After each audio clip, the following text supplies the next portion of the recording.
You have got to get up pretty early to go do something.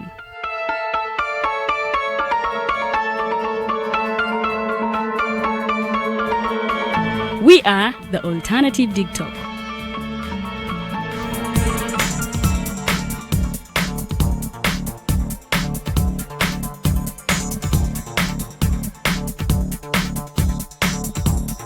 With our mobile studios, we are redefining TV presentation just as technology is setting the pace.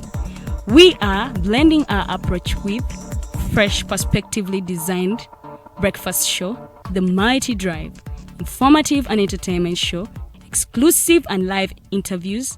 President Museveni wadde juzi namulaba apima akawunga kilo 2 tasobola kalya nini bwaba alya kilo 5 oyanema okuliisa eggwanga ne bwe limundekera. Njagala kwebaza the Alternative TikTok etuwadde kano ka Mighty Drive era n'abatuwuliriza bonna abali ku mikutu njagala basaba mugende mu maaso n'okuwuliriza. All given to you just a click away on your phone, tablet, laptop, and smart TVs. As we are streaming live on our social media platforms, on the road and on the go.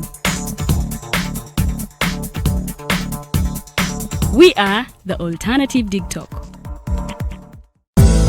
Bannayuganda bannange, mu kaseera kano ng'eggwanga liri mu kusoomozebwa kw'ekirwadde ki COVID-19, tubakubiriza okukuuma emirembe mu bitundu gye mubeera n'okukomya obutabanguko mu maka.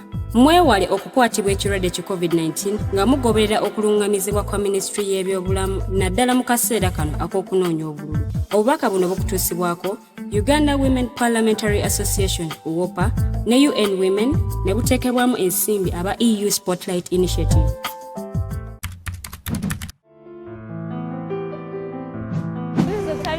Where there is a lot of violence, for example, police brutality. A lot of you are being beaten up, the voters and the people from the opposing side. So election is just that period where we get free money. An election is a process through which people choose to vote a person or a group of people to hold an office of leadership.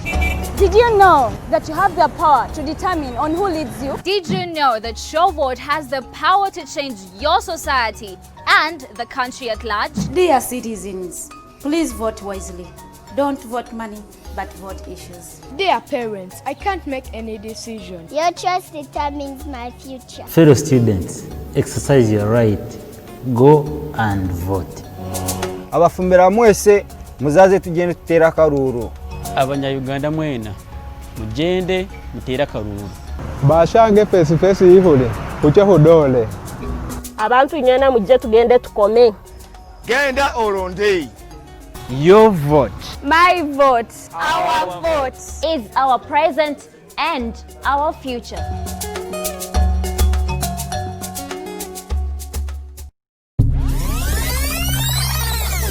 Uganda is born again.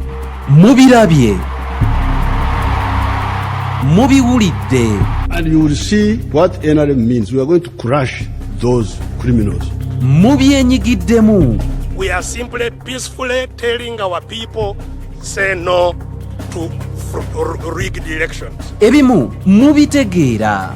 Naffe tusobola okutiisatiisa abo abatiisatiisa. Oba oli awo ng'abamu mugwamu bigwe.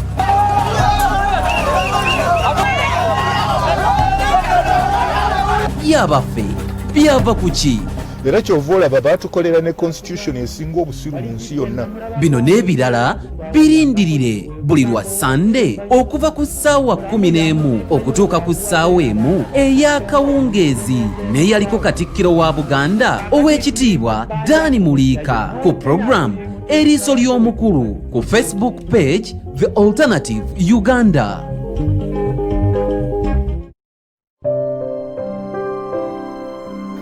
Hey Ugandans, I'm Lieutenant Colonel Dewa Kiki, the Deputy Defense Spokesperson and actually the Deputy Spokesperson for the Uganda People's Defense Forces. I was hosted on Alternative TikTok. I encourage all Ugandans that this is the way to go.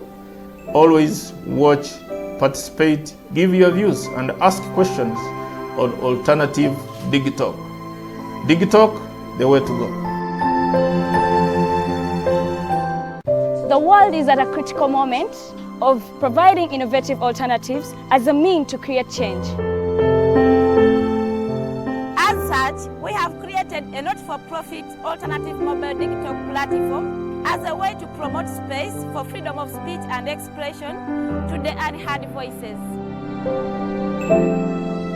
We know you believe in the cause and you can further it more by contributing to its sustainability in forms of internet data, fuel, and any other support you deem relevant. Please support us with your contribution to Equity Bank account number 103-5201-607252 under the name Alternative Digital, or our mobile money numbers 0702-900076 or 0783-047785.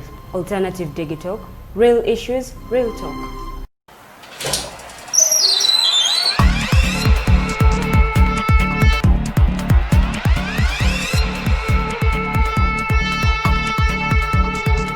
You have got to get up pretty early to go do something.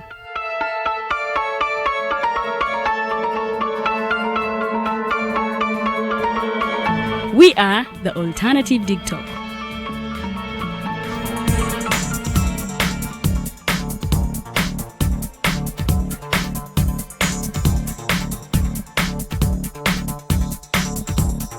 With our mobile studios, we are redefining TV presentation just as technology is setting the pace.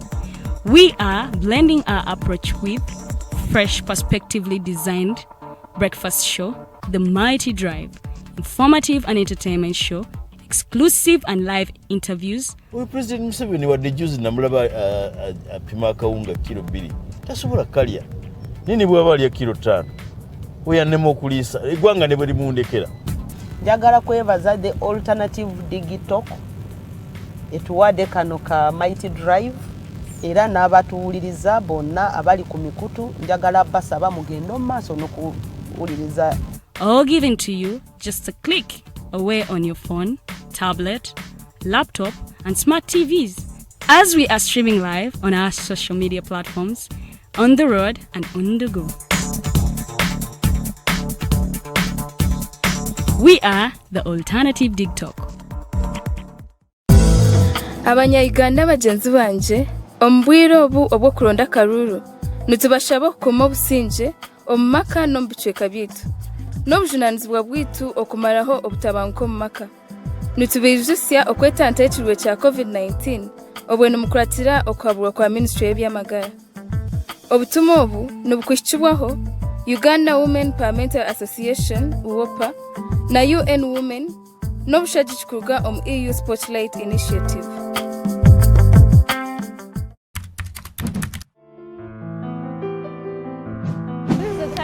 Where there's a lot of violence, for example, police brutality. A lot of you are being beaten up, the voters and the people from the opposing side. So election is just that period where we get free money.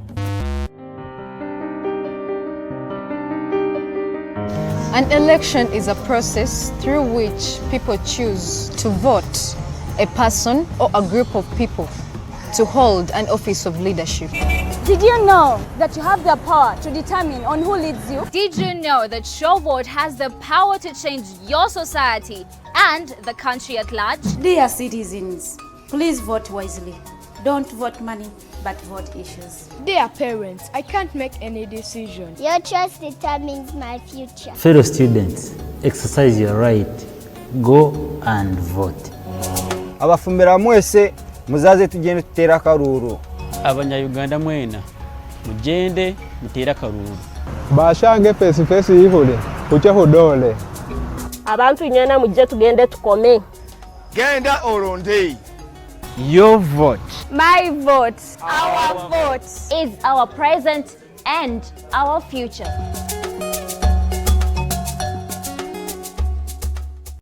The world is at a critical moment of providing innovative alternatives as a means to create change.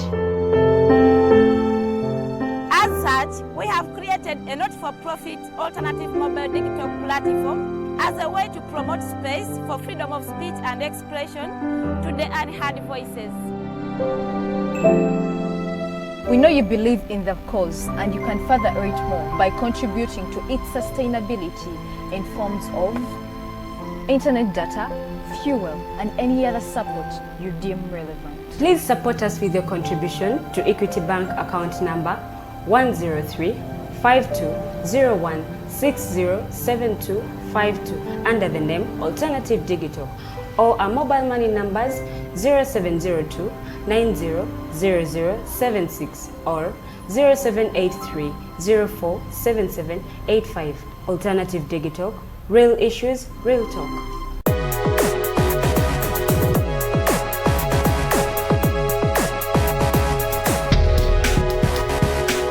The Alternative Digital. Real issues, real talk.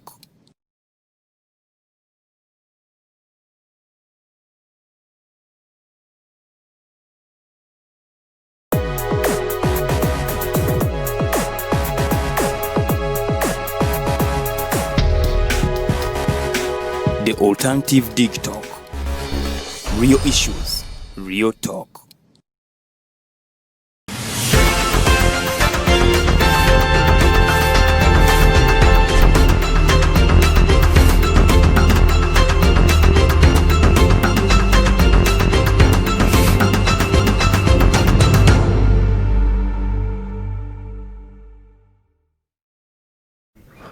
Good morning, all our viewers.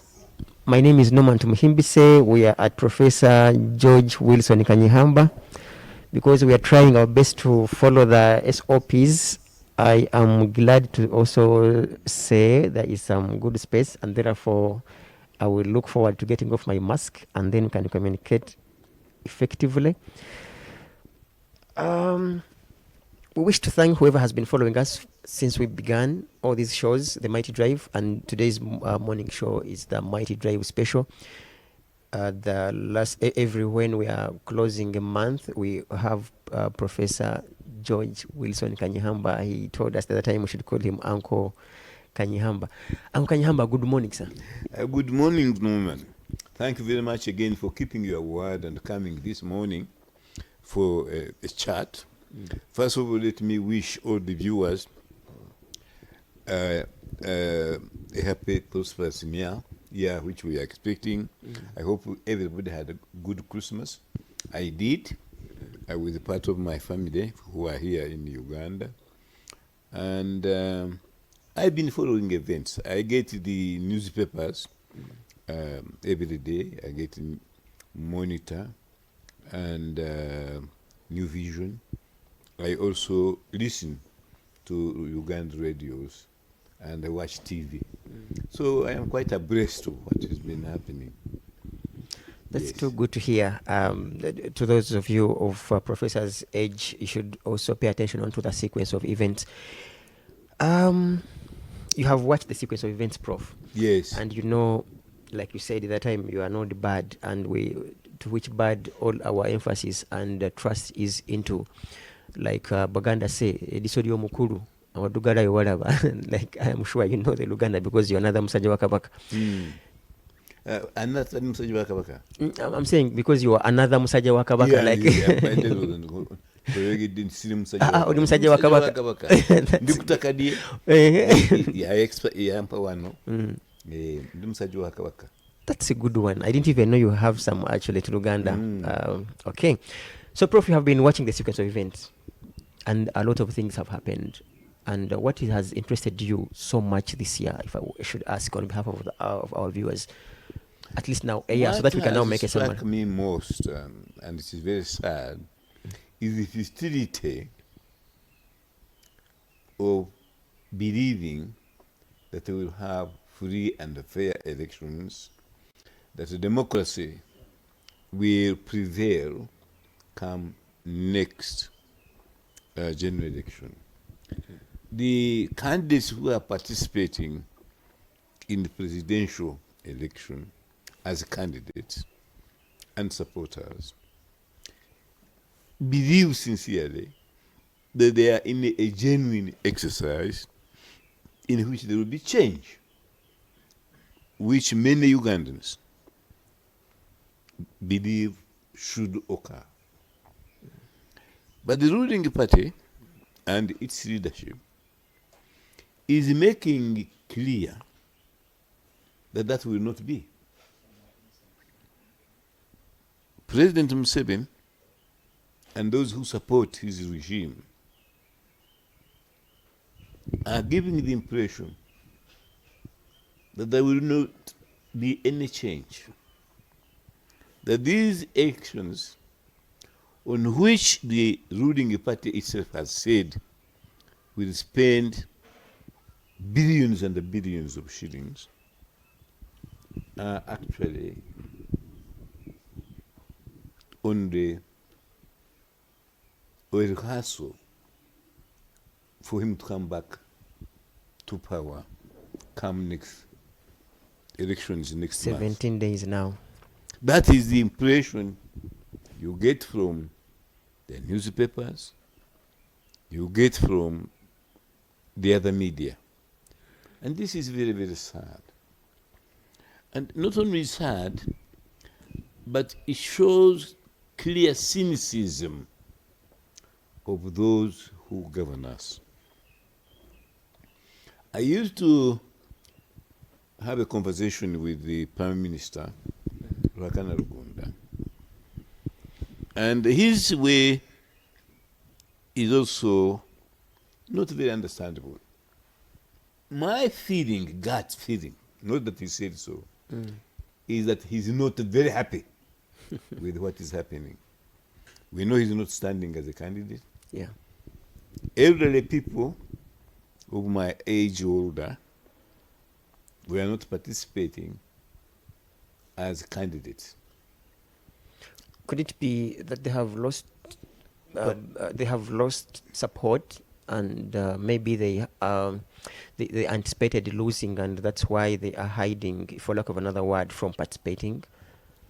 Yes, or they're doing it to that. Prof, that a second. statement makes sense. Or they are doing it to be symbolic and show their boss. But most of the retired people, like me, like older people, the generation, they do not want this kind of thing to continue. The kind of governance which is going on under the NRM party is disliked almost by everyone in my generation, including those who used to be supporters of the NRM party. When the NRM party came, I was already a judge of the Supreme Court. So I have never belonged to the NRM party. But I was a enthusiastic lover, if not co-founder of the NRM Conk, the original movement. The reason we are being misgoverned is that the leader of the NRM party hates political parties. This is a contradiction in terms. He has said on many occasions in the past that he doesn't believe in multipartyism, that the political parties are the enemies of Uganda. He used to call them enemies. He has improved a bit. He now calls them liars, stupid people, and they are unfit to govern Uganda. He always forgets, and every program I remind him that he was so described when he was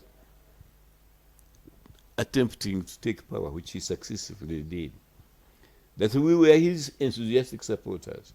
We were his youth wingers. We were his campaign managers. I was his campaign manager in Europe, based in England. And we used to be spat at. That's during the UPM. But he seems to have forgotten all that. 1980 elections? You mean? 1980 election, where I supported the UPM, although I was in exile. Museveni was unknown. If you remember, he didn't even get anywhere when he participated in the election. He was defeated by Kutesa of DP. During the Moshi conference, Museveni led a small military wing, and he was he's one of the fringe parties that were there. When he talked, very few listened to him. They listen to people like Kaira. If I could ask, Prof. They listen to people like Arnold Bisasi, Prof. Rule, but they didn't listen to What Museveni. do you mean people didn't listen to Museveni? What do you mean, and why do you think people weren't listening to him? Why what? Why do you think people weren't listening to him? Because you're saying people were listening to Kaida, people were listening to Rure and others, Bisaso and others. Why do you think at that time, during the Mosh conference and the rest, why people weren't? Because at that time, had they seen him? Museveni was an unknown personality. His movement and his Faneka supporters were known as communists. His friends were Libya, North Korea, and Cuba, communist countries. The Western countries, which have always been traditional supporters of Uganda, didn't... And the capitalists, so that regard. Didn't like him. Certainly the Catholic Church didn't like him. People who helped him are people like Gaddafi of Libya, dictator, of North Korea, the dear leader, whom I met, and I went to Cuba as a Minister of Commerce on behalf of President Museveni. He was a known entity and a feared communist in the free world. I met the Prime Minister of UK, Ben Callaghan. Which year are we talking about, Professor? We are talking about late 70s. In the 78, in 79? the late 70s, 78 to 79. Before the liberation front of which I was a member took over power in 1979. I met them. I went to their cabinet offices. Had you gone there to market your unpopular Museveni? Who? Had you gone to meet this people to market him? Museveni, yes. I had gone to meet I was the first ever person to be approached by Ruhakana Rugunda and say campaign for us. When Museveni, the very day he went to the bush, Ruhakana Rugunda and the Ambabazis contacted me, said, "You are our anchor man in the UK." Because they knew as a lecturer in British University, I was respected, I was known. And they would listen to my message. So I made an appointment. I was then leading the Uganda Group for Human Rights, which was based in London, but eventually represented everybody. And when I made the appointment to see Prime Minister Callaghan on behalf of Museveni, and I saw the leader of the opposition, then Margaret Thatcher, they willingly saw me, because by that time, the Amin regime, the Obote Museveni had destroyed or was in the process of destroying Uganda. They knew. And when I mentioned that our leader is President Museveni, they said, "You have been in England too long." He said, "That communist, that upstart, how can he ever live?" They were using the same language, the same sentiment as President Museveni is using against his opponents in the presidential race. Certainly, Museveni was not as well known and or liked in Uganda and even as Chagulanyi is liked. If you compare Museveni in the 70s and the early 80s, with Kyagulanyi today and when they fought in the parliament, Kyagulanyi is much far better known than Museveni was known in the 70s and 80s. That is a fact of life. Secondly, everybody knows that Museveni would rather die than allow what he used to call enemies to govern Uganda. If you are, as Museveni is, you hate multipartyism, you hate leaders of other political parties, you can't sleep when you feel they are going to govern the country. So we are in a period of life and death. We have already lost dozens and dozens of Ugandans. Even before the contention begins. This would rather be, it was meant to be one of the last questions, but because you have talked about it, maybe I want to ask on behalf of, let me ask you on behalf of our viewers, Prof. You're saying he would rather die without giving this country to anyone, or without seeing anyone take. Yes. If I could ask you to take a role of a prophet, what do you think would happen in the event, God forbid, but of course that's a law of nature that one day he will pass on. What do you think would happen in the event that he passes on when he's president? I hope he will still be around when one of the opposition leaders wins the election. Arguably, and remember, after the elections, all the international observers, their leaders, came here.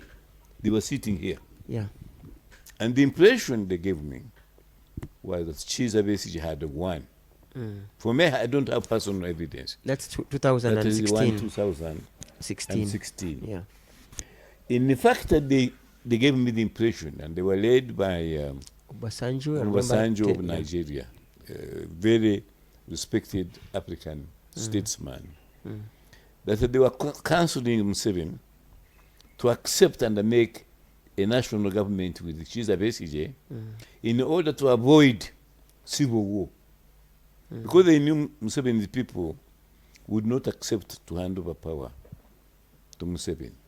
That was echoed by the leader of the African Union Observer Team, Justice Sophia Akafo, who also came here. And if you like, they have the pictures, you can show them, all of them being here in my garden, in this house, on the Sunday following the elections of 2016. Therefore, if Museveni dies tomorrow, Uganda will continue. I don't believe that they will allow the likes of Tumine or Kahindo Tafide to become the president. They would rather have one of those who are opposing President Museveni today in the presidential race to also rule Uganda. I have told you. How practical is that, Prof? Pardon? How practical is it in your view? What? How practical that these Bushmen, for lack of another word, would accept any other person that is in opposition to take charge of this country in the event that this gentleman... It is not up to the Bushmen. And by the way, they are very free in the power now. To accept or not to accept who governs Uganda. It's a law of nature. In your view, it's a law of nature. They can't do without it. It is inevitable. Do you think that Obote and his machine wanted Museveni to become president? Do you think that Obote wanted Okero Rutwa to succeed him? No. The people of Uganda decide. And it is the nature of politics that no one is invisible. Gaddafi was overthrown. Our famous earliest president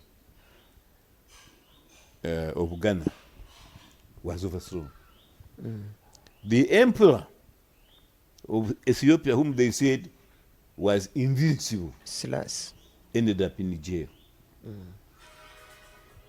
Obote, who said he's the only African leader who doesn't fear a coup, was overthrown when he was attending a conference in Malaysia. So nobody, not even President Museveni, can guarantee that I'll stay there.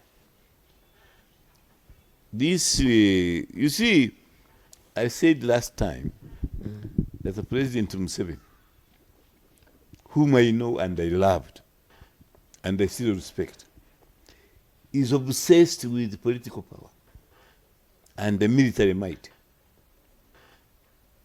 If you look at the structure of the world, does Uganda need a strong an army? For what? We are in the East African community, we are brothers. Tanzania, Kenya is not going to attack us. The world, we are part of the United Nations organization. Nobody knows Uganda. Nobody wants to attack Uganda. So what is the army, strong army, and the police therefore? To keep an unpopular regime in power. And that's what they are doing.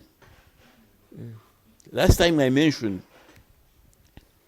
that when President Museveni was nominated, his supporters jubilated in thousands, millions.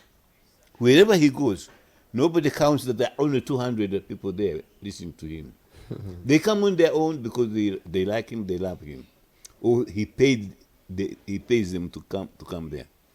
When such people come, the picture I remember with the sadness is the army and the police waiting with guns to choose his supporters who were coming. He didn't invite them to see him. That is a sad commentary on the politics of today of Uganda. And therefore, what I'm saying, whether he likes it or not, I predicted last time, this is the last term, if at all he wins this term, of President Museveni. Because by the time this term ends, he will be a little older than me. And I am 81. He will be older, repeat and that. No Ugandan, especially the youth, you people, Norman and the others, are going to stand in whether it will be in 85 or 86, to stand, rather 26, to stand an old man, presumably like me, in a wheelchair or blind, and Museveni hasn't had a good health. Several times he's going to Germany for treatment, and we know at one time he couldn't greet people because something was wrong with his hands. So he's not invincible, he's not a god. This is, I predict, I hope I'll still be around, his last term office, if he wins in January. Now let us look at that. He's aware that this is his last term if he wins. Even winning in January is not guaranteed. His supporters, his former supporters, enthusiastic workers, Professor Kanyeihamba, Masaru Chikaire,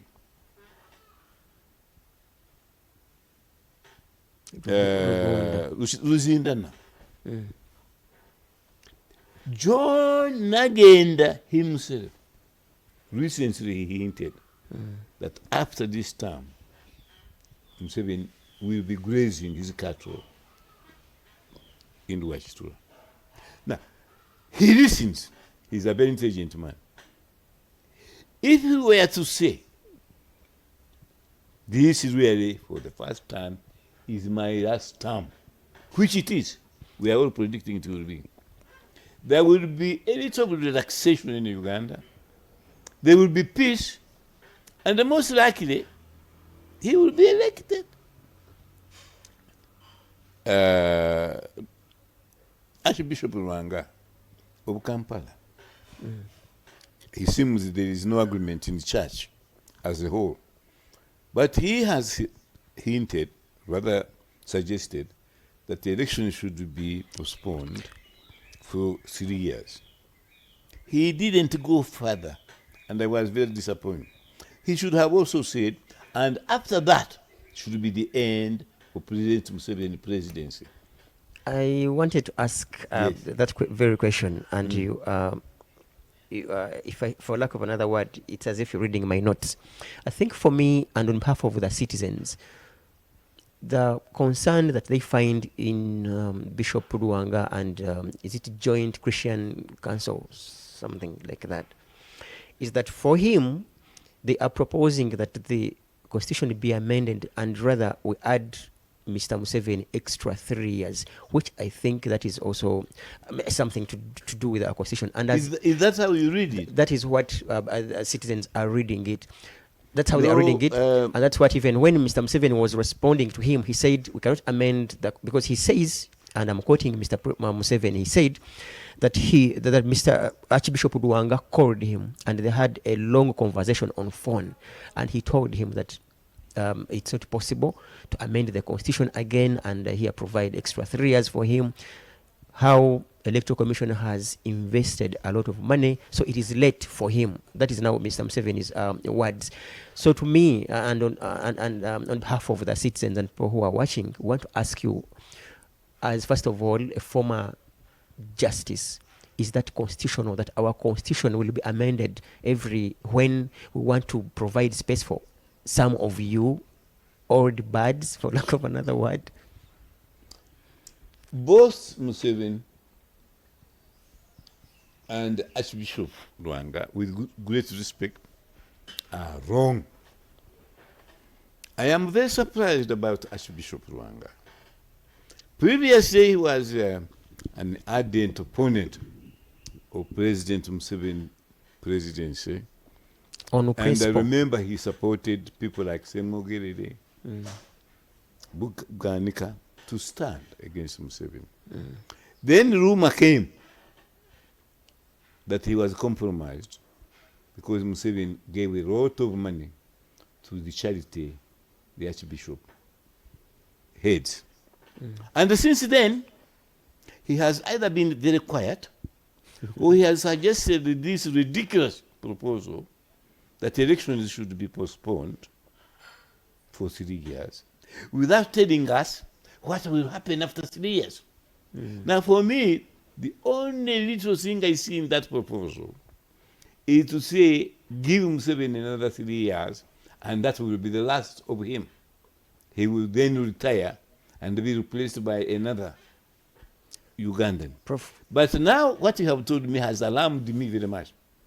For you and other citizens, you read it, that the constitution should be amended so that the president has 7 years, and the most likely, he returns. Then he will stand again. Would you trust that that proposal? In fact, would you? Because you said when we were here. If how you interpret the proposal is correct, when we were here, I condemn it. When we were here a month or so ago, you said out of 10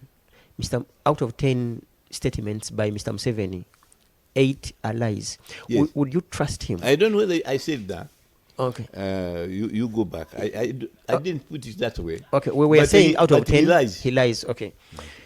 Would you trust him, even if he agreed that he should be given 3 years? Would you still trust him that he can, after the expiry of 3 years, do you think he would go?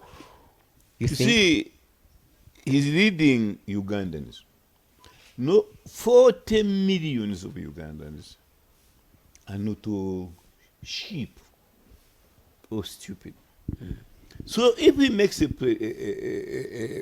promise that after 3 years, and for me, there is no provision in the Constitution to give 3 years, to extend his rule for 3 years, that is where clerics should also, as Museveni says, confine themselves to interpreting the Bible and not interpreting the Uganda Constitution. Lwanga is wrong, and will always be wrong. I have said, and have been consistent, that we should stick to the provisions of the 1995 Constitution. There are no buts. Because if I did not believe in our Constitution made by Ugandans, I would have accepted the removal of term limits. I opposed it. I would have accepted the removal of age limits. I didn't. I opposed it. In 2001, I would have been with the majority saying the election was free and fair. I opposed it. I didn't say Museveni won or Besigye won, but I said very clearly that the Constitution was breached, the Electoral Law was breached, Presidential Election Act was breached, and therefore we should repeat the election following the Constitution. I was one of the 3 judges who said so. But if you read in my book, The Blessing and the Joy of Being Who You Are, we were 5 who had decided to allow Chiza Besigye's petition so that there are new elections. And on the day of delivering the judgment, some had been compromised, some judges. That's why from 5 to 2 for allowing the election became 4 to 3 to dismiss it. So compromise doesn't... Just to re-echo that the Ugandans, our principles are variable, like Corona, I understand. Our present Chief Justice, whom I have written about welcoming, took the Constitutional Court to Mbale. I have never known why they took it there, but I'm told that they were to avoid people like you attending every day, journalists. He ruled that the removal of age limit was okay. Then he became our Chief Justice, and he is.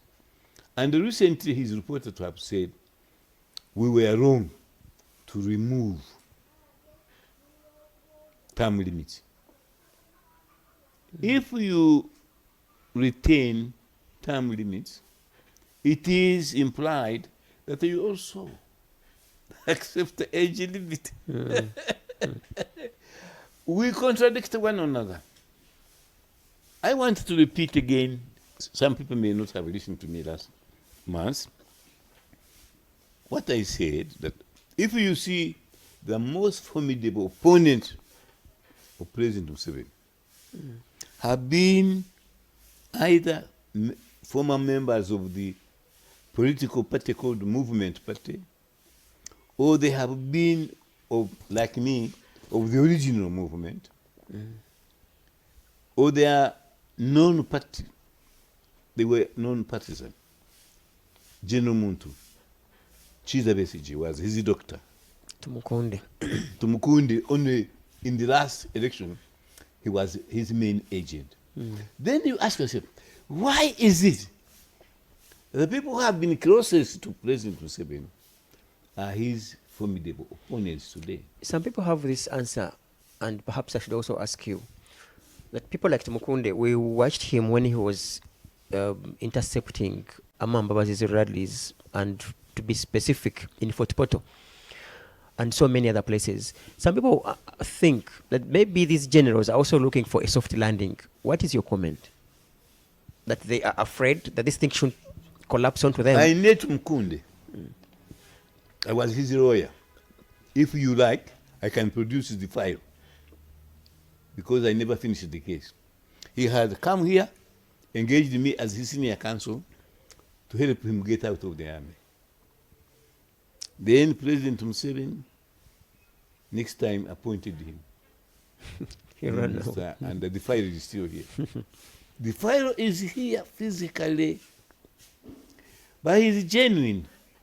I've known him even when he was political attaché in London, and I was teaching in the London University. I met him there.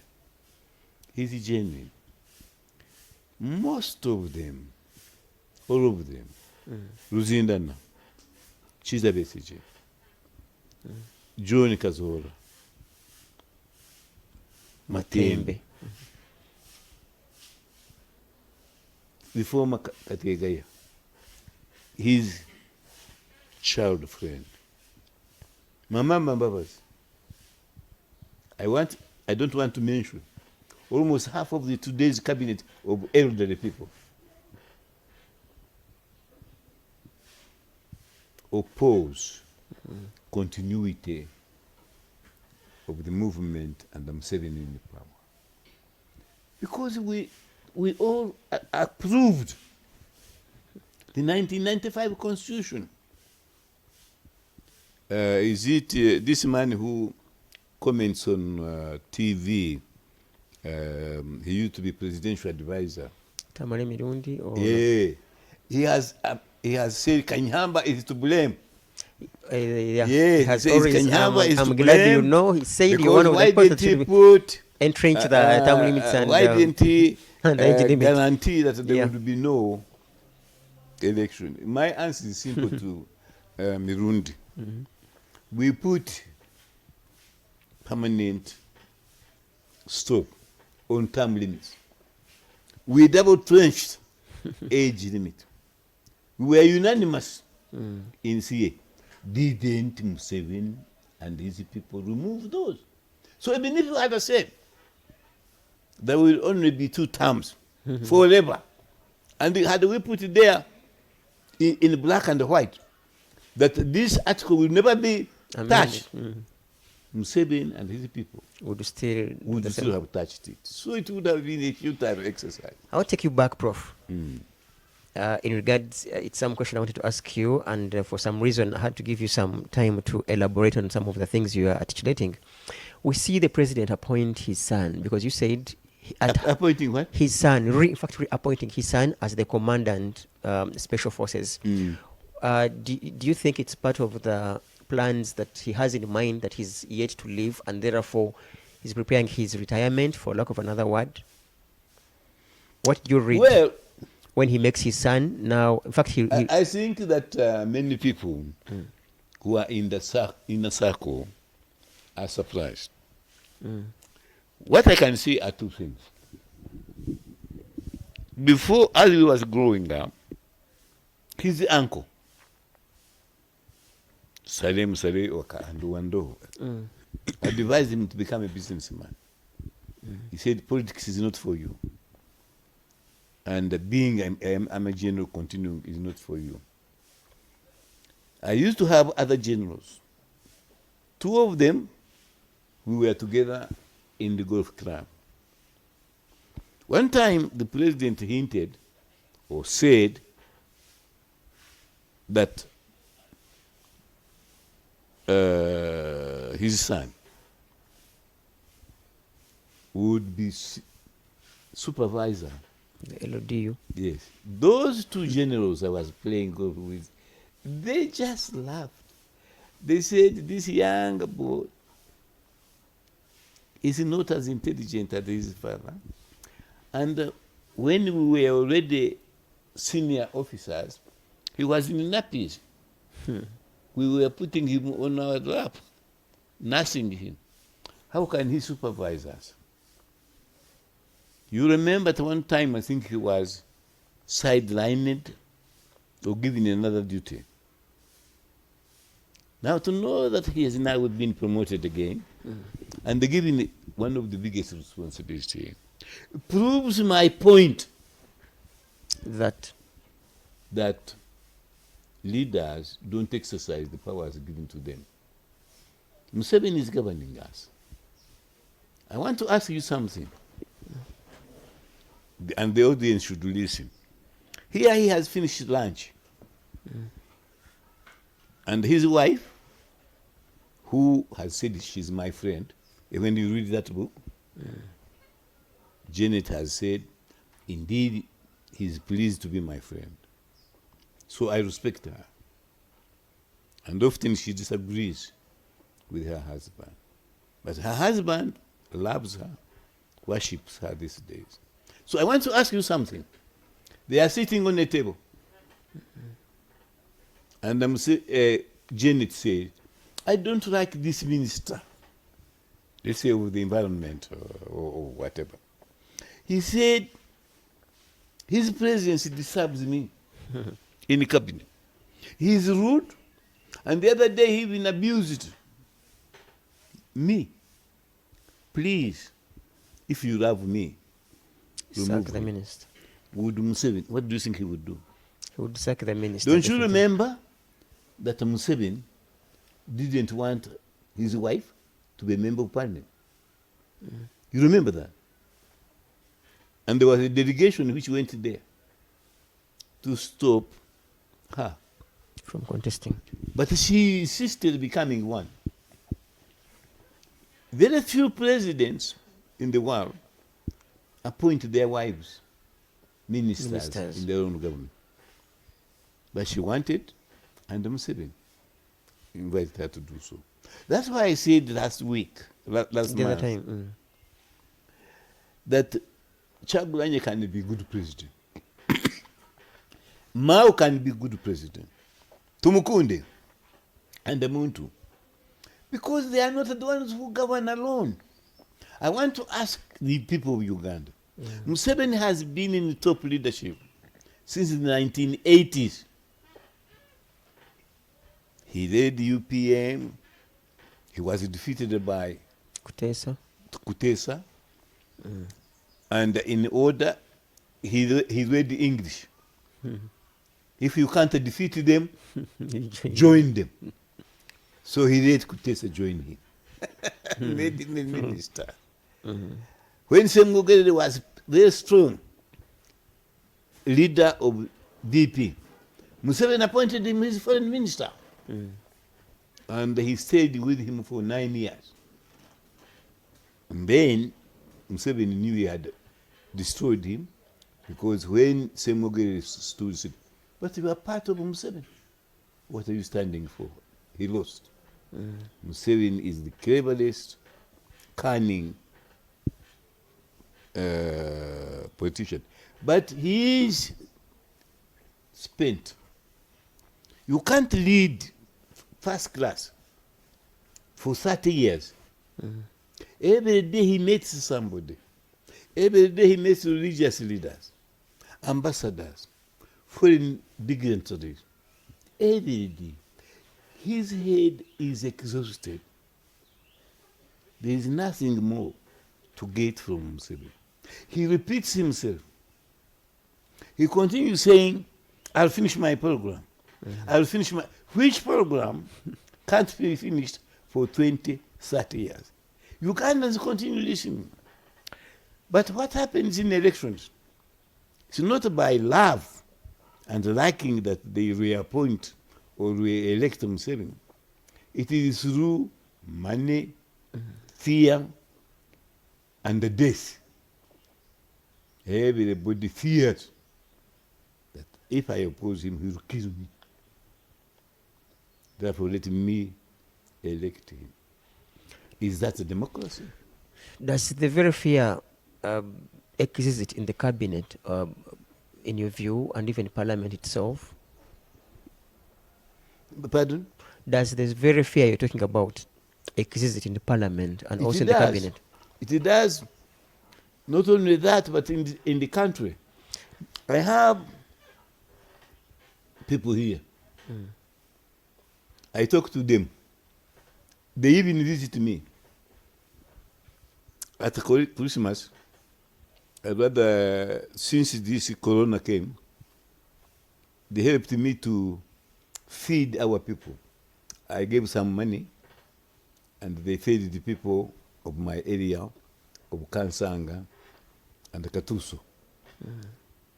And you can see they all, including LC chairman, don't like Museveni to continue. Some of them actually hate him because he has reduced them into rubber stamps and nothing. But when he comes here, at Munyonyi, they all come in yellow to welcome to him, to say, President, you are wonderful. If Uganda spoke with the voice of God and they said, this is my inner feelings,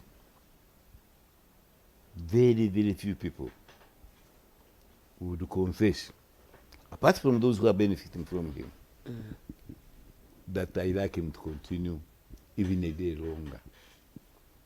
Let me tell you what happened. In 1971, I was living at Kororo,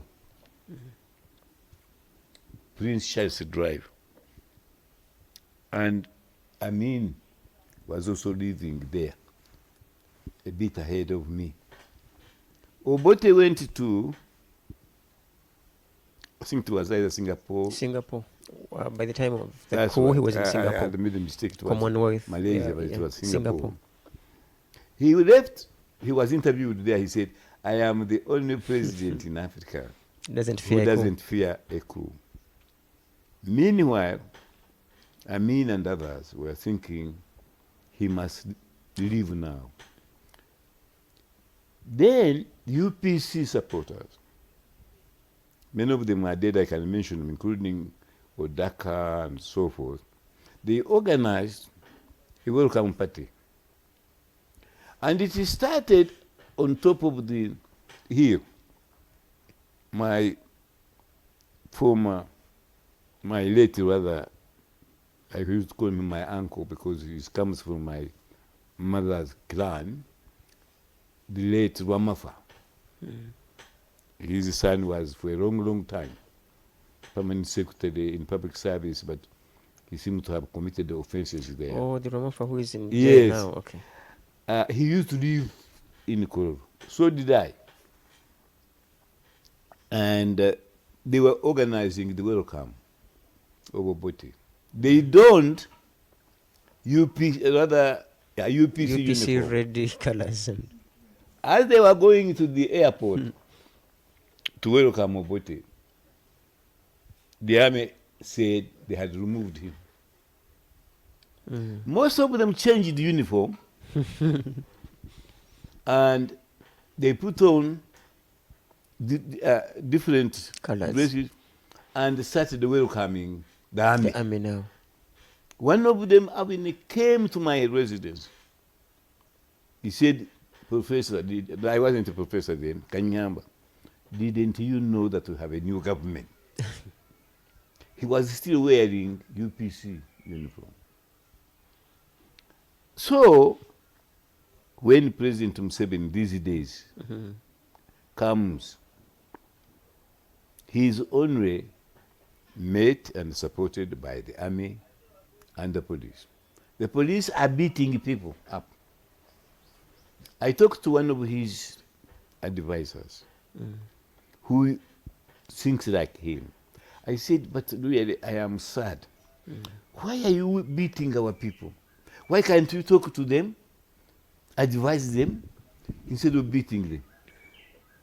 So he looked at me and said, Kanyeihamba, you have lost it. These people, they are using guns. So for us, if we use chiboko, why are you complaining? Oh my God. Okay, Prof. Our viewers on the alternative Digitalk and who are watching us live on Alternative Uganda social media page, we are breaking for a few seconds. This is the Mighty Drive special. We are still with Uncle George Wilson Kanyeihamba, the retired Justice of Supreme Court. We are still with him. He is healthy. He's okay. He's taking us shortly after the seconds of a break.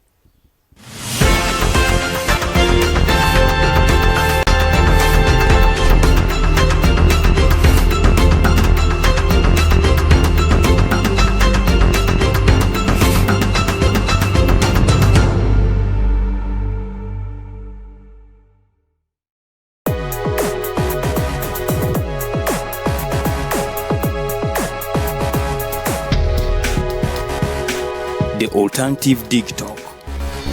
Real issues, real talk. Fellow Ugandans, during this election campaign period, we ask you to avoid acts of violence and preach peace among families and communities. It's our collective responsibility to end gender-based violence. We remind you to stay safe from COVID-19 by following the Ministry of Health guidelines. This message is brought to you by Uganda Women Parliamentary Association, UWOPA, and UN Women with funding from EU Spotlight Initiative.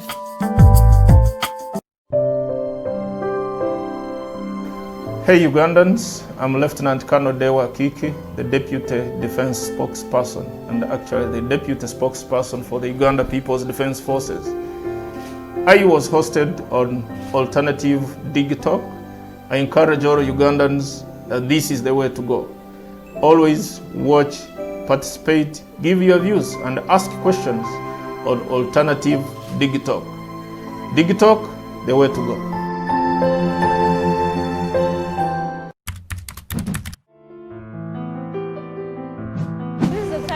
Where there is a lot of violence, for example, police brutality. A lot of you are being beaten up, the voters and the people from the opposing side. So election is just that period where we get free money. An election is a process through which people choose to vote a person or a group of people to hold an office of leadership. Did you know that you have the power to determine on who leads you? Did you know that your vote has the power to change your society and the country at large? Dear citizens, please vote wisely. Don't vote money, but vote issues. Dear parents, I can't make any decision. Your choice determines my future. Fellow students, exercise your right. Go and vote. Abafumbira mwese muzaze tugende tutera akaruru. Abanyayuganda mwena mugende mutera akaruru. Bashange face face yihule kuche hodole. Abantu nyana mujje tugende tukome. Genda olonde. Your vote. My vote. Our vote is our present and our future.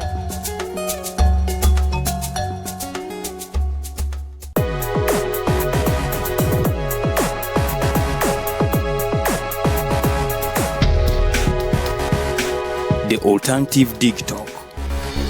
Real issues, real talk.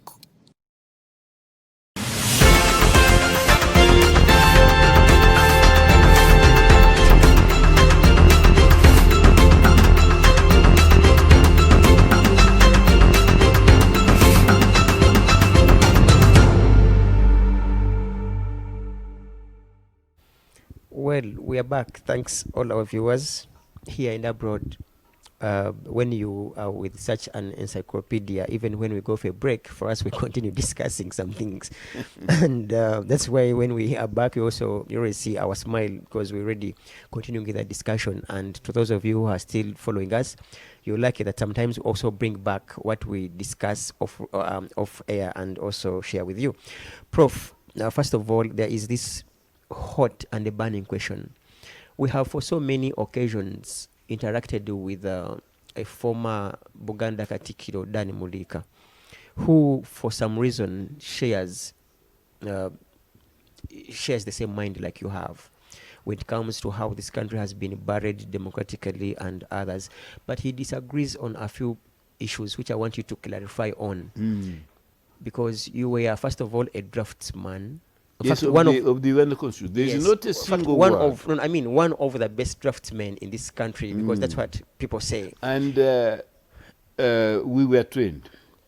Rather, the former Chief Justice, Wambuzi, Sebutinde, who is now a judge of the African Court, a man called Ruhind and I, we are the only people, lawyers, who were trained in drafting. Good. Now, he says the Odoch Commission traversed this whole country. Yes. Before you people came up now to draft the constitution, right. All these ideas. He adds 30% of the citizens agreed to subscribe to a unitary government. vis-a-vis 70% of the citizens who said and preferred the federal system. And he adds that the ideas of the majority were sneaked away and hidden, and rather the 30% who supported the unitary government took lead. Did you have, as a draftsman, any idea that the 30% governance system that we are in wasn't what Ugandans preferred during the CA consultations and the rest? If you read the Odochi report and how we were represented in the CA, only people who came from the kingdom areas, led by Buganda, and not the majority of them, preferred the federal system. So I disagree with the view that the majority of Ugandans wanted the federal. But by the way, later, when we were in power, and there was then a minister of Justice and Attorney General. Remember, I started as Minister of Commerce. There was a change from when we used to visit parts of Uganda. People said, this democratic system of winner takes all has not served us. Why don't we try another system? Maybe we shall have luck there. And then, not the constitution or before the constitution, but after the constitution, and there was misgovernance by the Museveni's group. People longed for federal system. This woman, who was not very serious, what is her name, the one who was leading the federal party? Betty Kamya. She called me to address her party. Then I said, you shouldn't be a party. Federal is a system. So like Museveni, establish this one that you are fighting for federalism in Uganda. And many Ugandans will agree with you. But if you simply say you are a party, federal party, nobody will listen to you. And I was right. And she's now. She ran away from there, from her people. She's now a minister under the NRM. She's never talked to me again.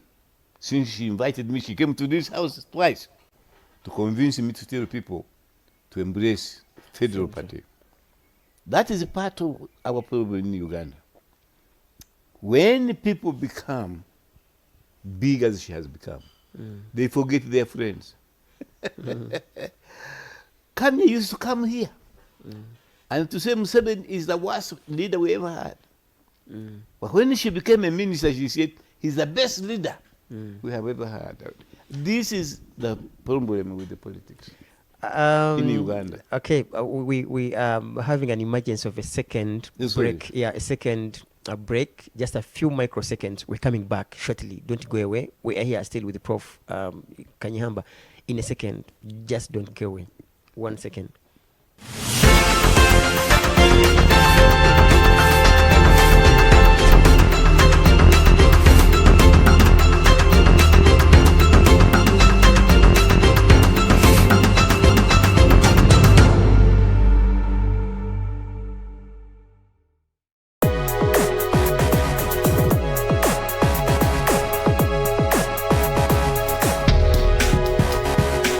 The Alternative Dig Talk. Real issues, real talk.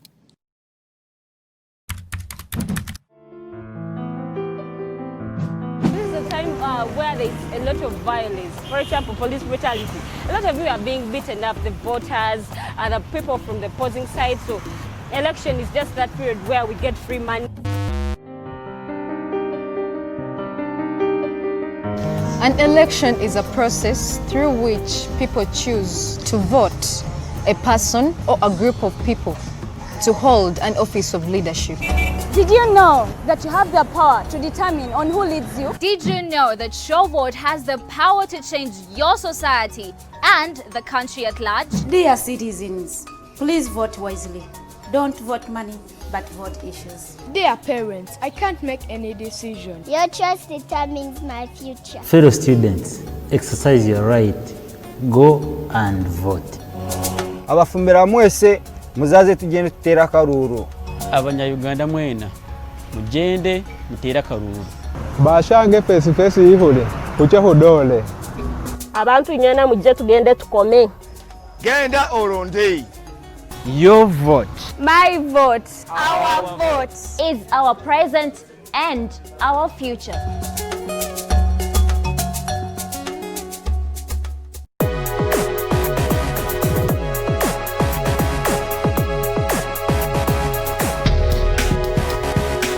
The Alternative Dig Talk.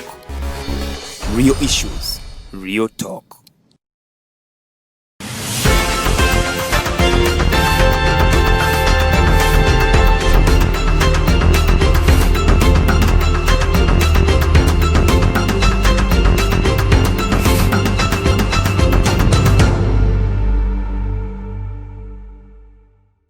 Thanks, our viewers, for being that kind and patient for these microseconds that we broke off.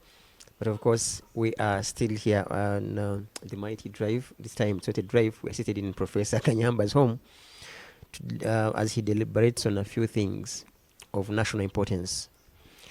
Prof, before we went for a break, you were still elaborating about the 30% vis-a-vis 70%, whom the former Katikiro of Buganda, Dan Mudika, says that the 70% of the people were pro-federal, and you are saying... How many were for federal? He says over 70, okay, 70%. No, I don't accept that.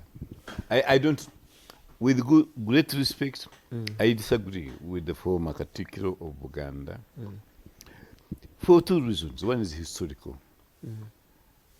Most Ugandans outside of Uganda have always been very suspicious of Uganda leadership. That's why this country has never had Buganda leadership for longer than at most a year or two. And most of Uganda is Republican. Ankole is one of the biggest districts or regions we have. The majority of the Banyankole are anti-monarchy. Ankole is divided into various ethnic groups. The majority are Bairu, and they have always traditionally opposed monarchy. Most Ugandans, and this is a fact, identify federal as intended for Buganda. Indeed, in the constitution, we had a great pressure from the Buganda delegations, and we deemed in the constitution that anyone who wants to be federal can be federal. We deemed it that people can themselves choose to deem themselves. When it came to deeming in the CA, Buganda agreed to deem themselves. Kigezi at that time refused to deem themselves. Mainly the representative of Bufumbira vetoed, as those the majority of us from Kigezi wanted it to be. It happened later, after the 1995 constitution, that Kigezi region deemed itself when that representative was no longer in power. So what am I saying? With due respect to history, we will prove the former Katikiro wrong. His numbers are wrong. Let me ask, Prof. In your words, you have said... But later, I better finish this way. Okay. When the NRM was in governance, and the party came into governance, that's why people like the new minister is issue of lands, whatever. Betty Kamya. Betty Kamya came on the scene, and her party was supported by even people of Kabale.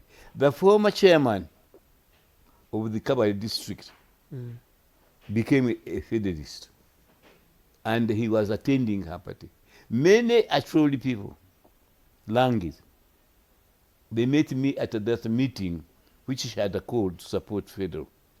The reason they came is after 1995 constitution, the movement had failed us, and they were looking for sanctuary. And they found the sanctuary in a new system called federal, where they would look after their own affairs instead of trusting Museveni and the center to look after their affairs. So the clamor for federalism was caused by the failures of the current system. Let me ask you, Prof. You have just said that the Buganda leadership hasn't taken long or even beyond a year, and I think you're drawing this from the past Buganda leaders or presidents of this country, that none of them has exceeded a year or thereabout. That's right. Now, isn't that a contradiction when you say that Bobi Wine, a Muganda, is ready to take leadership? Given the history now, how sure are you that he would sustain the leadership beyond a year? It is not a contradiction at all. If you have been listening to me as you have for the 3 meetings we have had, I was telling you, the present system has failed us. When Rure came in, the idea that Buganda was clamoring to be independent from the rest of Uganda, and they were better than everybody else, which was a misconception, was uppermost in the rest of Uganda. And they mistrusted Buganda leadership. That is true. Has that mistrust? But it is now 34 years. Okay. And the people have changed. So the trust You have seen that when Chagulanyi goes to Kabale, he's welcomed with both hands. When he goes to Acholi, he's welcome. What has he said? I listened to his speech, nomination. So he was a wonderful, principled, nationalistic, and it came from the heart. You see, when somebody is talking, you know it is from the heart. The NRM has been talking ever since we came to power of fighting corruption. The Law Society, 2 days ago, published that corruption is the worst disease, the worst problem that the Ugandans have. And the president of the Law Society is from Kigezi. Her team, and it is women only, they are fed up with men, are Balokole. Balokole hate corruption. I am sure that my good friend Janet Museveni is listening to me.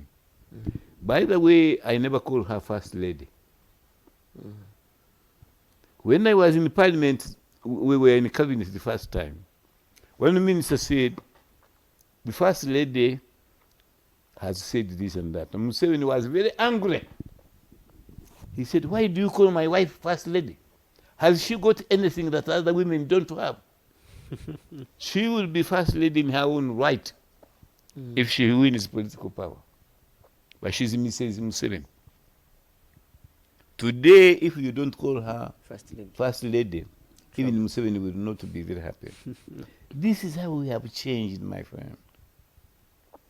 Having said that, by the way, I have given you a copy of my book, Kanyeihamba, the Incredible. I hope you will review it on your program. you read bits, go to what Museveni, Janet Museveni, the former Chief Justice Katrebe says about me. Because this book has been compiled by friends of mine, not me. But they have researched and said we shall put this one in this book, this one about Kanyeihamba. They include one who is reviewing it, and everybody is waiting for his review. And that is Chiyonga. He's a journalist. What is the other name? Which Chiyonga? Yes. He's got this book. He said he will publish his review. We are waiting for it. You ask him, it's part of our government, why hasn't your review of Kanyeihamba's book, Kanyeihamba the Incredible, appeared in Monitor or New Vision? Please find out from that friend of mine. He said he's already prepared it, but he will tell you why it has not appeared. There is this question for you, Prof. And because in our shows, so far we have you and retired Katikiro as the most senior so far that are giving us an insight of how things were, how things are, and how you anticipate them to be. He adds in his so many discussions, because we have his show every Sunday at 5 to 7, he adds that there was a confusion about these two words in English, and I want you to inform our viewers out there about the difference. Between these two words. That there was a confusion about constituents, ending with T, constituents, and then constituencies.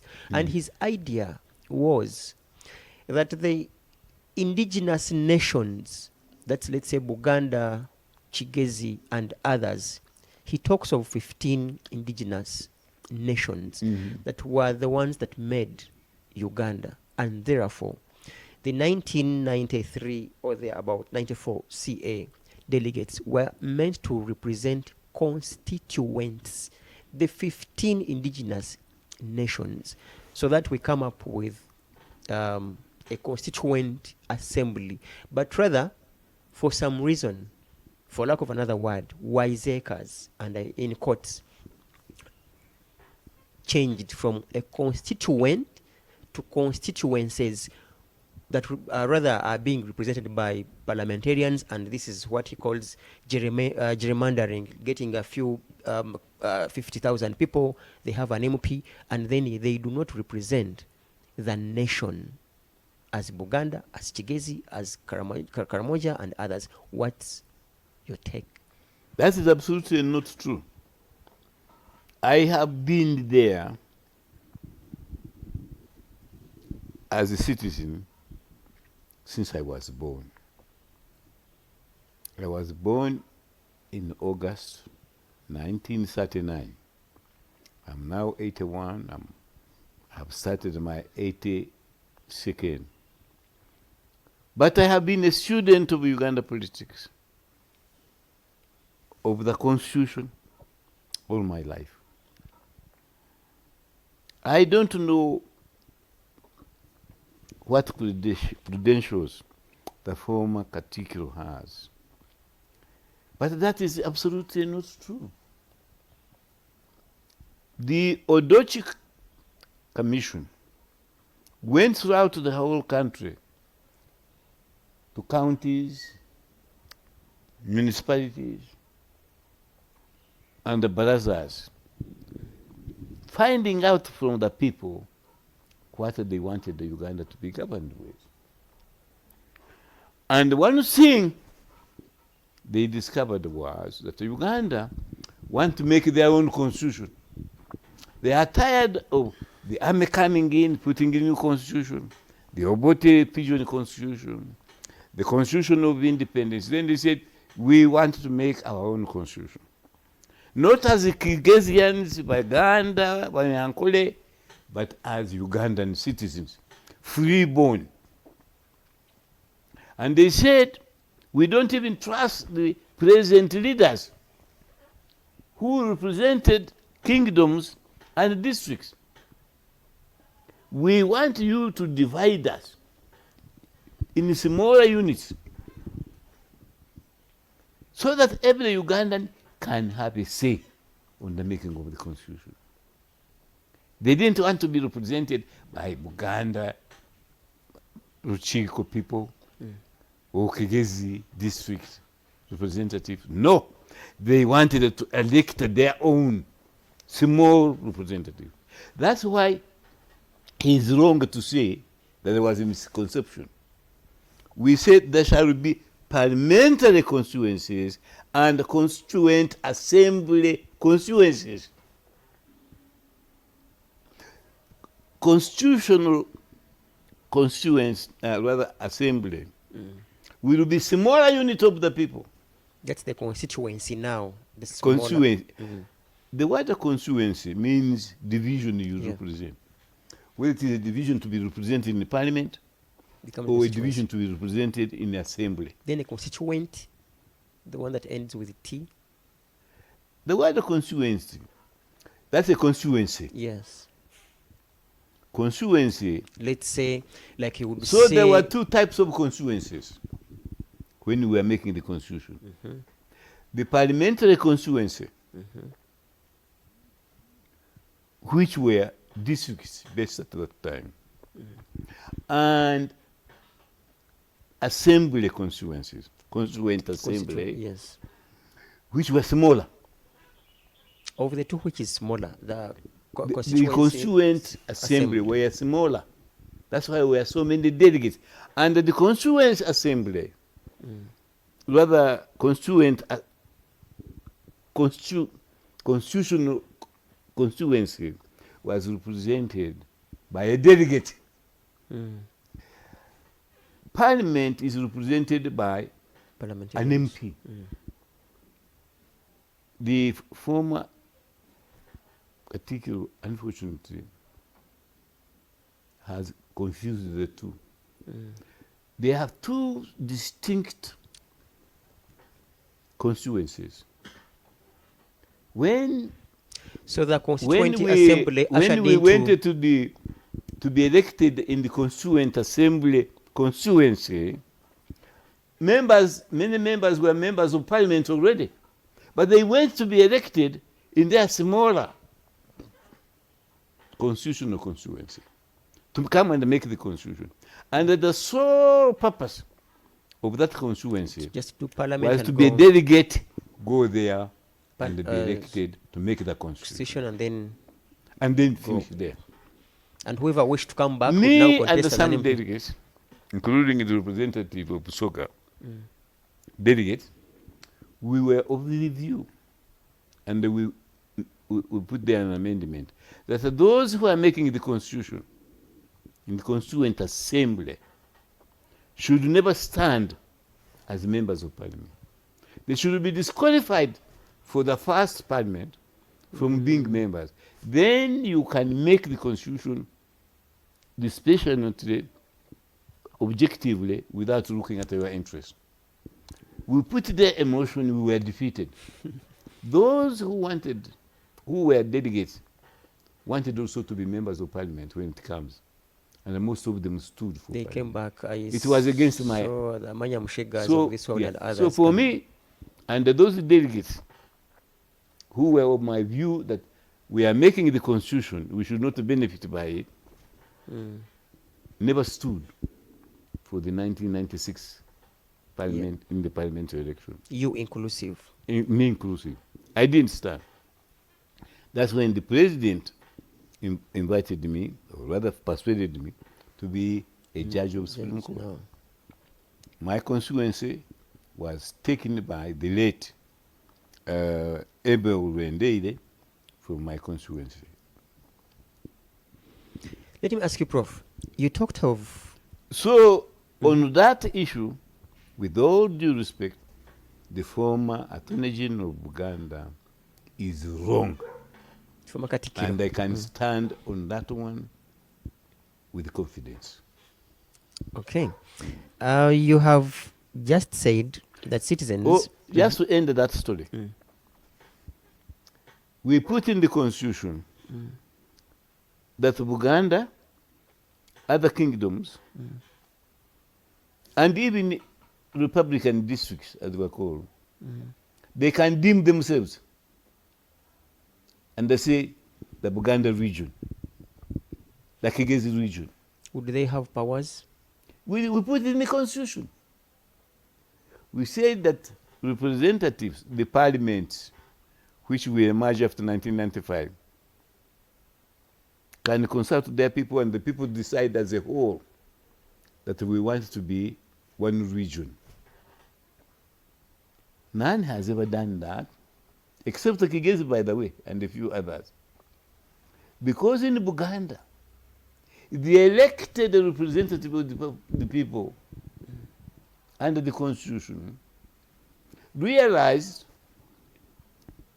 that the federal system did not support it, rather did not help them to keep power. So they have never deemed the Buganda. The failure is not Kanyeihamba or the constitution of 1995, but the leadership in Buganda. Because those who support the movement and the other parties don't want to feel that they are delegates of Uganda. They are independent. That is why among the candidates, Kyagulanyi is very attractive and popular. If you remember his speech, he didn't speak for Uganda. He spoke for the He nation. didn't speak for the kingdom. He spoke, and that's why I support his views in favor of the first article of the Constitution, 1995. People, power belongs to the people. And his party is for the people. And his speech was for on the nomination people as well. retaliated that of you. Our viewers, we're still with Prof. Museveni, on the other hand, who is likely to win, who is deemed deemed to win the next election, said he works for himself. He's not a servant of Uganda. Anyone. He has got his own program. We don't know. Excuse me. I thought that presidents are for the people. That one is a very sad statement by Museveni, that I have my own program. I am no servant of anybody. When I surrendered everything which I had in the UK, left my family there to come and serve under him, it was for the people of Uganda, not for myself. Our viewers, we're still with Prof. George Wilson Kanyeihamba, and on our show, The Mighty Drive. Today is a Mighty Drive special. He offered a Monday of either the last Monday or the last Monday of a month, or the first Monday of a month, depending on his health and his availability. Prof, you said citizens during the CA, among other suggestions, they said they were tired of the army interference in the leadership of this country. If I may ask, did they ever propose that the army be represented in parliament? And if yes, do you think the army is still relevant in the house? Could you hold on for a minute? Okay, just a second. We're coming back. We are coming back. I take medicine which makes me go quickly. Oh dear. Just a few seconds. We're coming back shortly. Coming back shortly. Okay, please.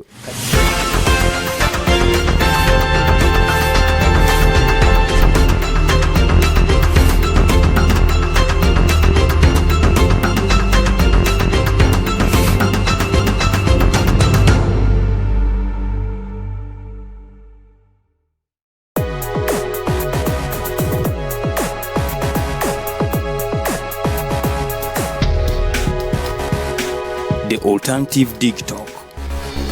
Real issues, real talk. Abanyayuganda bagenzi banje ombwire obu obwo kuronda karuru nitubashaba okukoma obusinge omumaka n'omubichweka byaitu n'obujunanizibwa bwitu okumaraho obutabanguko omumaka nitubijusya okwetanta ekirwe kya COVID-19 obwene mukuratira okwabulwa kwa Ministry y'ebyamagara. Obutumwa obu nibukwishyurwaho Uganda Women Parliamentary Association UWOPA na UN Women n'obushagi kuruga omu EU Spotlight Initiative.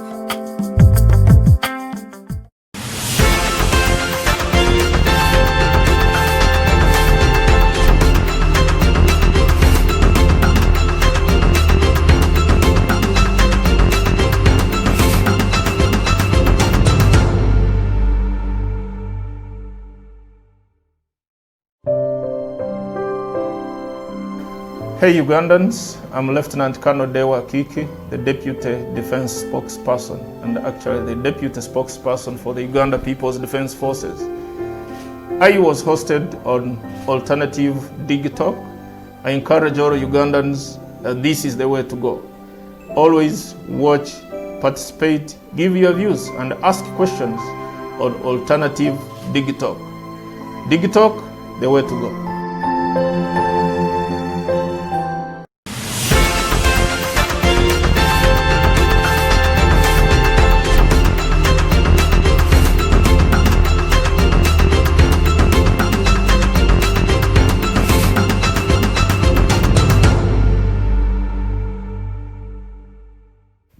Thanks all our viewers. We're still with Professor Kanyeihamba and giving an insight of this 2020. I was told that the Gishu said 2020. So we are in 2020 and we're closing it with Prof.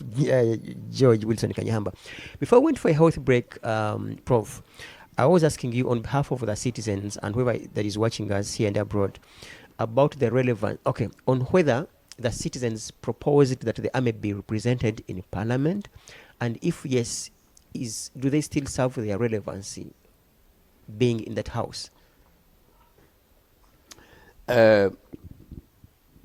Yes. The people wanted everybody to be represented in Parliament so that their views can be heard. That was the findings of the Odochi Commission. Now, obviously, when you say everybody, there are limits. Otherwise, teachers are not represented, mechanics, nurses are not represented. So the decision to choose who should be represented was determined by the Constituent Assembly on the proposal of the government of the day, which was led by Museveni. And I was a part of it, I must confess. And I think we are right. We said farmers, hunters, fishermen have groups. Even lesbians, homosexuals have a group. We can't say they all be represented in the Parliament. Otherwise, Parliament would be over 1,000, although it is now approaching that 527 by next year. So we said, which are the most important opinion makers for the governance of the country? So we selected the army, not the police. Although now in retrospect, I wish we had, but it wouldn't have made any difference anyway.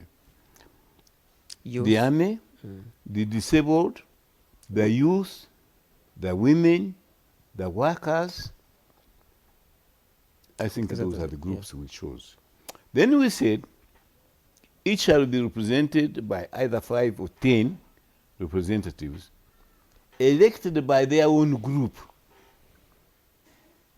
Then we shall observe, the country will observe how they perform.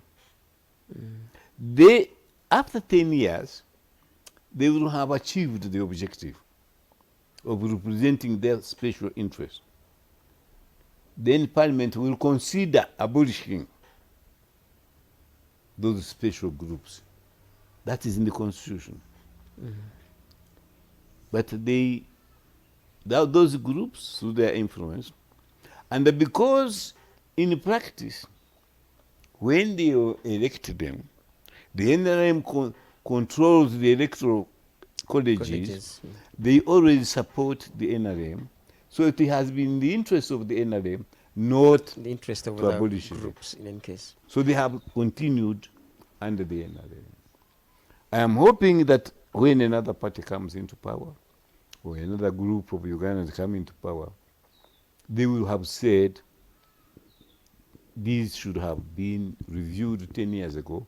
We review them now, and the Ugandans are aware of what women can present, what are the army, and our experience is that they should, the army, the police should do security duty, should not be members of parliament, supporting the ruling party. Does that mean that your answer about the relevance of UPDF in parliament is long gone? My answer is that we were right when the country was in terrible trouble to give them 10 years to tell us what they want. 10 years is over, they are no longer relevant to represent army in the parliament. I have this question. The minister can do. I have this question for you on behalf of our viewers, Prof. Pardon? I have this question for you on behalf of our viewers. Right. And this is not with prejudice in any case, because I know that one of the people that I'm about to ask is your friend. And it also goes back to relevancy. Right. Elderly people like you and others, beginning with your friend Rugunda and others are in parliament. Is there a need that your friend like Dr. Matembe and others should go back to parliament and represent you people, the elderly? Really, Matembe, Ruhakan Rugunda, even the late Chivejinja, I'm sorry that we lost him. We have served this country to our best of our ability. I have repeated again, and in the first program, that we were younger dancers. We did our best in displaying our talent. It is high time we let younger people dance for the country. If that includes Museveni, Ali Nankani, Moses, and the other elderly gentlemen. I was sad to hear that Kabwe Jede may be wanting to come back. My goodness. I was with Kabwe Jede. He chaired our first meeting in Nairobi, towards the end of 1979, simply because we had run away from the police. We had the meeting in a public place. Then rumor came. We understand that rumor was spread by people of Obote, that they were going to arrest us and hand us over to Obote. Now, Kabwejire, who was not very active, had a house in Nairobi teaching at Nairobi University in exile. So they told us we could have the meeting at his place. So we all ran, some of us ran there. Most of the people didn't come. You can ask Israel Kayongo, he will tell you everything. Israel Mayengo. Because he was there. We had originally met in his office, but we ran. Kabwejire agreed that we meet in his house. The reason we made him the chairman of the consultative council, which we put them to meet in motion, is because we were polite, not because he was political or whatever. So we made him the chairman of the consultative committee we set up to raise with the Tanzanian to organize motion. He was our first chairman when Mushi started. He failed. He had no art of leadership. So we replaced him with the late Nyanzi, Semei Nyanzi, in the middle of the conference, when he totally confused. But when you read what he's writing, it's a fiction. So in your view, there is no need for elderly people to be represented in parliament because they are already so... I don't know why they didn't come, nobody has come to me to be a candidate, I would have refused. And I have said I am opposed to elderly people being represented simply their elders for the sake of it. If you represent elderly people, why don't you also represent babies? Why don't you represent shepherds? Why don't you represent doctors? Why not teachers? Why not farmers? No, it is ridiculous. Our viewers, we're still with Professor George Wilson Kanyeihamba on our Mighty Drive show, and this is a Mighty Drive special. What do you make of these killings that are happening in this country now, and of course spearheaded, for lack of another word, by security? It's very sad. It's very sad, and it is the reason the NRM has decided not to invite international observers. Because we had the killings in the primary election to find flag bearers in the NRM. Some people died. NRM supporters fighting among themselves. We had reportedly deaths of 50 or 60 innocent citizens in the nomination of candidates, in which 11 people were nominated to become presidential candidates. What do you think will happen in the elections when parties are competing with one another, some of which movement people call enemies? It will be a pitched battle and a wars in the elections. And Museveni and the others quite wisely decided not to call observers because they don't want them to witness death and butchery which will go on in the elections. I don't know people like me. Our electoral booths will be perhaps at a Gaba or whatever. Now I'm thinking seriously. Will I go in a wheelchair and vote? Will I come back alive? Many people may not vote because of fear. And when many people haven't voted, the wrong people have voted in office, and most likely the NRM, which is supported by the army and the police, will win. And my friends we are talking about, Masuru Chike, Wakanalgunda, Ruzindana, are not standing for the next parliament. I am not standing for the next parliament. I'm told, I don't know how true it is, Matembe was going to stand, but I'm told either she was defeated or she has withdrawn. She's now contesting for MP. Okay, she wants to represent the elderly. No, but they told me that there she was defeated. She's coming as an independent, definitely, because she didn't have a political. She's coming as an independent because she didn't have. She doesn't have a political party to which she subscribes. So she's. Have you read her book? Which one in particular? The very latest one where she writes a political book criticizing what has happened. But she's coming back. I watched him yesterday on one of the TVs. If you see her on my behalf, tell her that in this respect, she should not stand. That Kanyeihamba is of the view that you shouldn't stand. That you elderly people elect good representatives to represent you.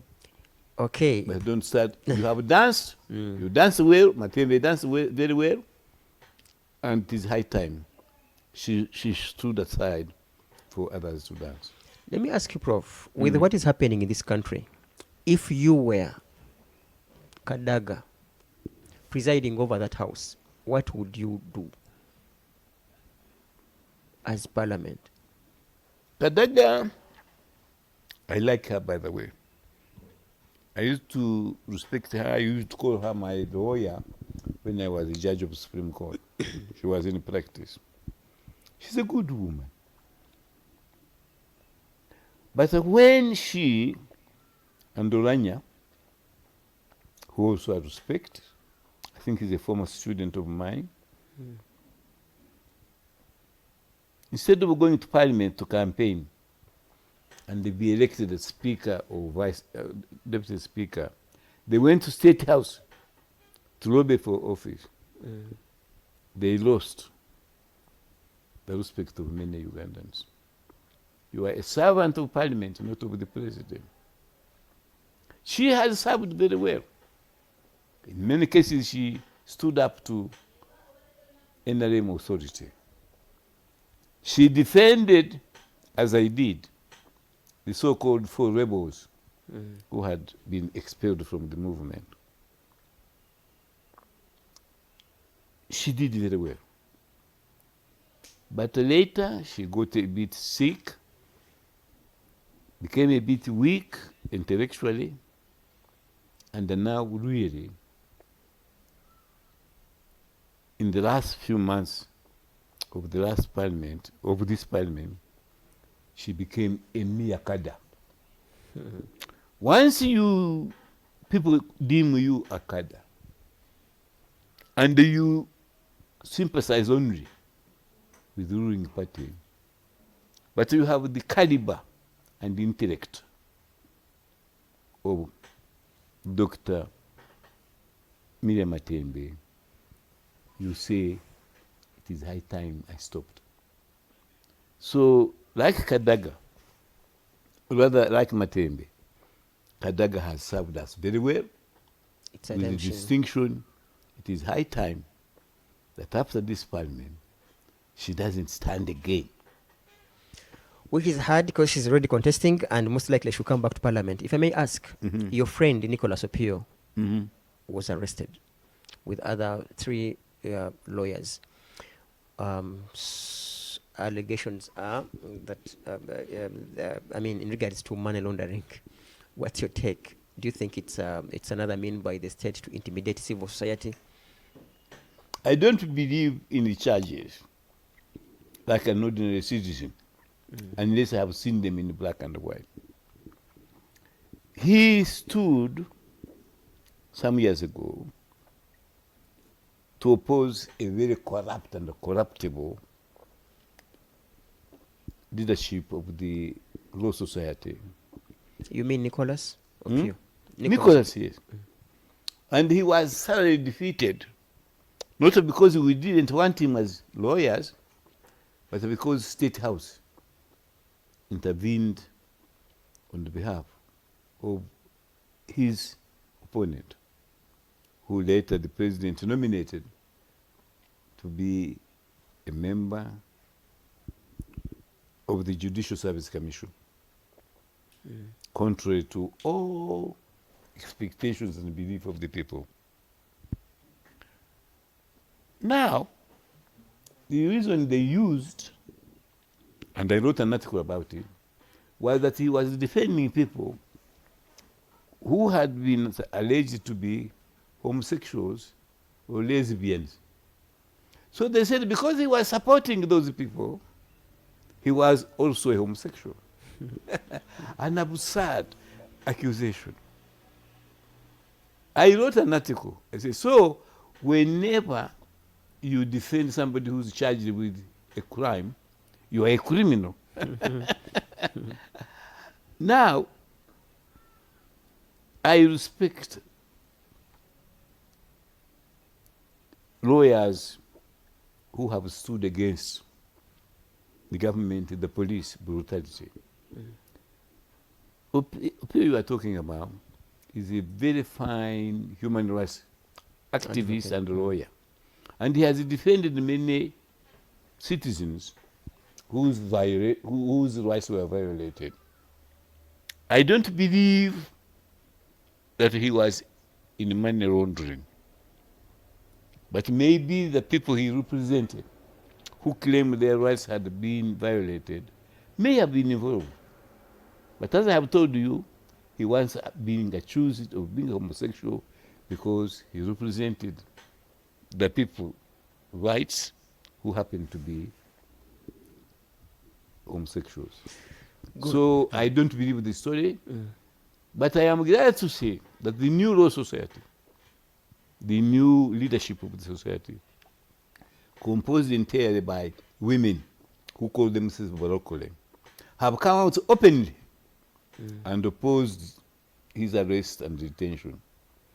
And I hope they will defend him. Yeah, he should be appearing in court today, yeah, most likely today morning. And we have a few minutes left with us. Prof, I want to ask you this before we close. Most likely you are not a member of the Elders, was it the Elders Forum or something? Yeah, Elders Which Forum. one? Elders Forum, and at least I didn't. You weren't. And they know my views, so Have they they have done- never even invited me to be a member. Have they done what is expected of them, in your view, or they have simply betrayed the citizens? Because we hear them. I mean, their silence is so loud. You see, in this world, with your colleague Justice Ogola to mention, I think he's their chairman. We are clutching at the straws.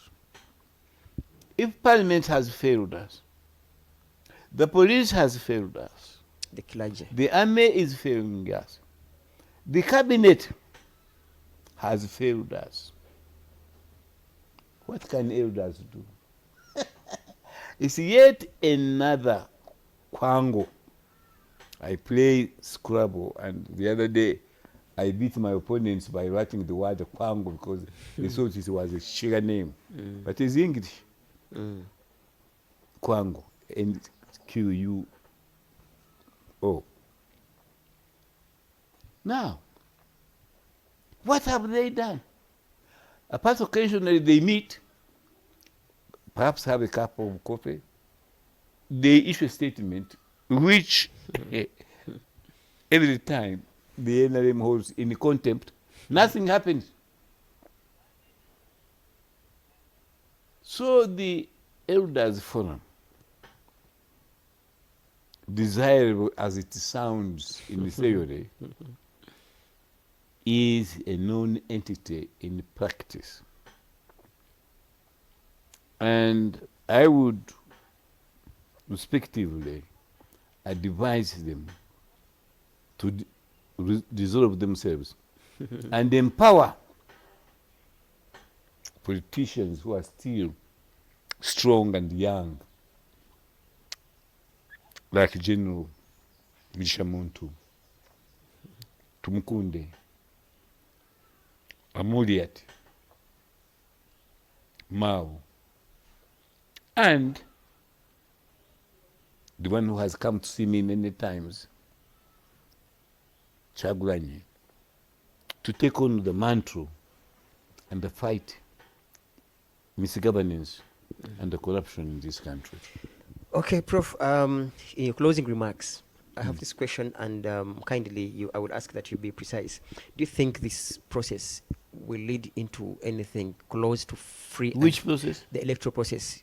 Do you think it's going to bring about anything closer to free and fair elections come 17 days from today? The chairman of the Electoral Commission is a gentleman, I know. His decisions and his apparent partiality and subservience to the NRM political machine, I dislike, I despise, and he has let the police to preside over the forthcoming elections. The police, helped by the army, are the one in charge of the electoral process in Uganda, not Byamukama, the chairman. I can't add a word. You have heard his remarks.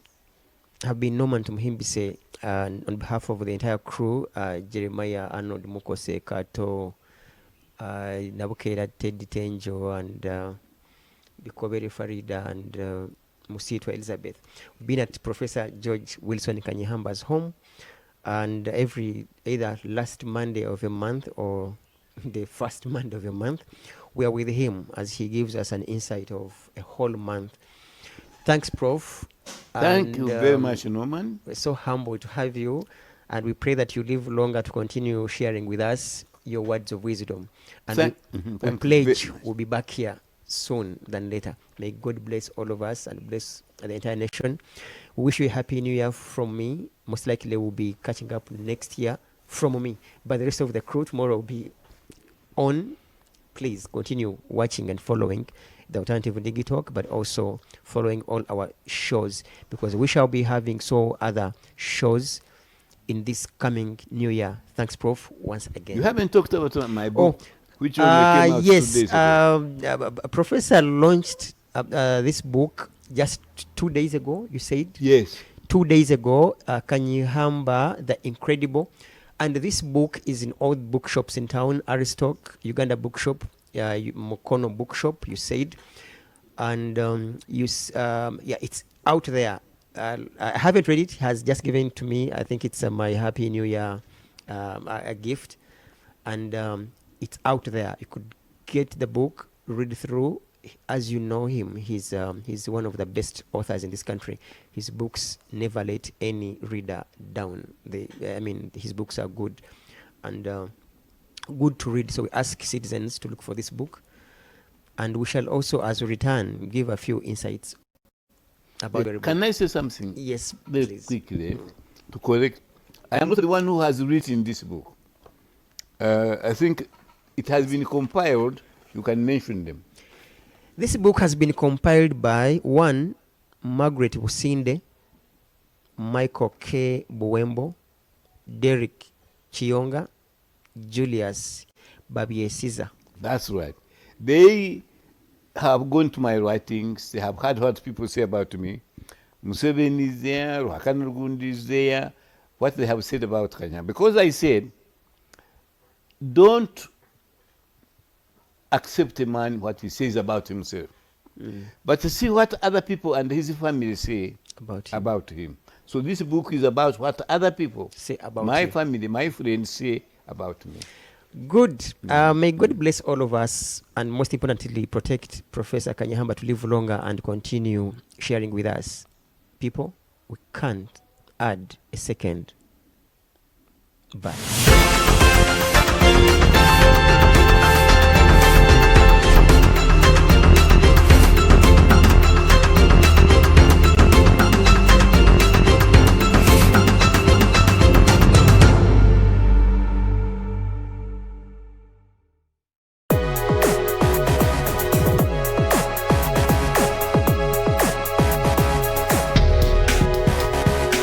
The Alternative Digital Talk. Real issues, real talk. Abanya-Uganda bagenzi banje ombwire obu obwo kuronda karuru nitubashaba okukoma obusinge omu maka n'omu bicweka byaitu n'obujunanizibwa bwaitu okumaraho obutabanguko omu maka nitubijusya okwetanta ekirwe kya COVID-19 obwene mukuratira okuhaburwa kwa Ministry y'ebyamagara. Obutumwa obu nibukwishikibwaho Uganda Women Parliamentary Association UWOPA na UN Women n'obushagi kuruga omu EU Spotlight Initiative.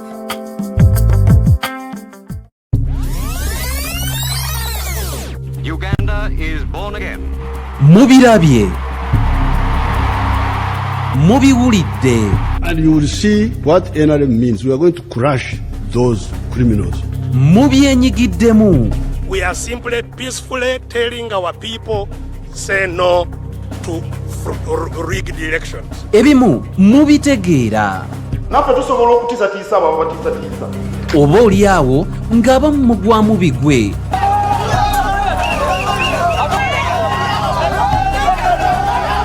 Byabaffe byava ku ki? Era kyova olaba baatukolera ne constitution esinga obusiru mu nsi yonna. Bino n'ebirala birindirire buli lwa Sande okuva ku ssaawa 11 okutuuka ku ssaawa 1 ey'akawungeezi n'eyaliko Katikkiro wa Buganda Oweekitiibwa Dani Muliika ku program eriiso ly'omukulu ku Facebook page The Alternative Uganda.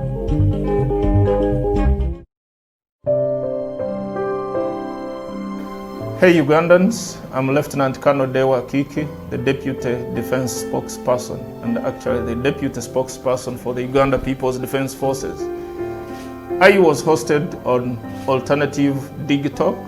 I encourage all Ugandans that this is the way to go. Always watch, participate, give your views, and ask questions on Alternative Digitalk. Digitalk, the way to go.